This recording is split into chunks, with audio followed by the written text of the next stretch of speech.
in first aid, what do you do if you've got multiple casualties, and how do you prioritise who you're going to be dealing with? So let's say that you're the first responder that's turned out, and you're the only first aider that's on site, and you've got a few casualties that you need to go and deal with. First and foremost, you need to be assessing the danger before you do commit. If you've got one casualty down on the ground, then you're not going to be too much on high alert. You're going to be having a look to see if there's any obvious signs of danger that's caused that casualty to go down, but could potentially cause you an issue for you to add to the casualty count. If you've got two casualties down, you're going to be a little bit more on high alert, so you're going to be assessing the danger that little bit more vigorously. And if you've got three casualties down, then you're really going to be on high alert. You're really going to be suspecting potentially something sinister that's caused those three people to go down. So for example, like a gas leak or something like that.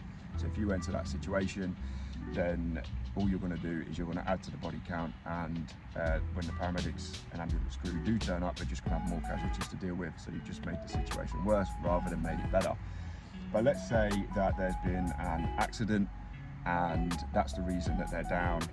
So whatever's happened has caused three people to go down, but the danger is no longer a threat for you, so you need to go in and prioritise who you're going to work with first. So how do you do that? In the fire service, we use the 10-second triage, but what you guys need to know about it basically is that you will give a quick assessment of the patients or of the casualties when you walk up and approach them. So if you've got a casualty that is walking and conscious, they've got their eyes open, they're talking, even if they're screaming in pain, then the airway's clear, they're breathing, unless they're bleeding out, which is highly unlikely. They're going to be stood up. If they're bleeding out, they're probably going to be down on the ground. Then you're going to want to move on to the next one, have a quick assessment of the next casualty. So let's say your next casualty or your next two casualties are lying down on the ground. One of them is not breathing. That's obviously going to be a really high priority, but the one next to them is bleeding out. So the other one's got a catastrophic bleed, so an arterial bleed. The arterial bleed takes top priority because you'll bleed out in a matter of minutes. They've not got long for a chance of survivability. So the bleeding becomes the top priority. So if you've got a catastrophic bleed, you need to stem that bleed first and foremost. So deal with that casualty first. If they're not bleeding, so if the other casualty is not bleeding and the other one is not breathing, then now your breathing becomes top priority. So that's the one that you jump on first. Start getting some extra help, so get someone to bring you the defib down and start your chest compressions and start your CPR.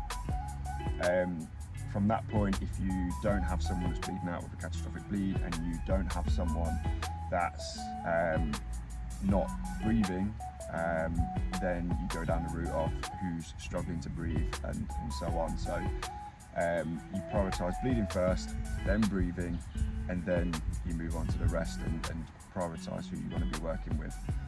So in essence, the ones that are walking and talking, even if they're in absolute agony, it's the ones that are going to be down on the ground, not breathing or bleeding out, that become your top priority.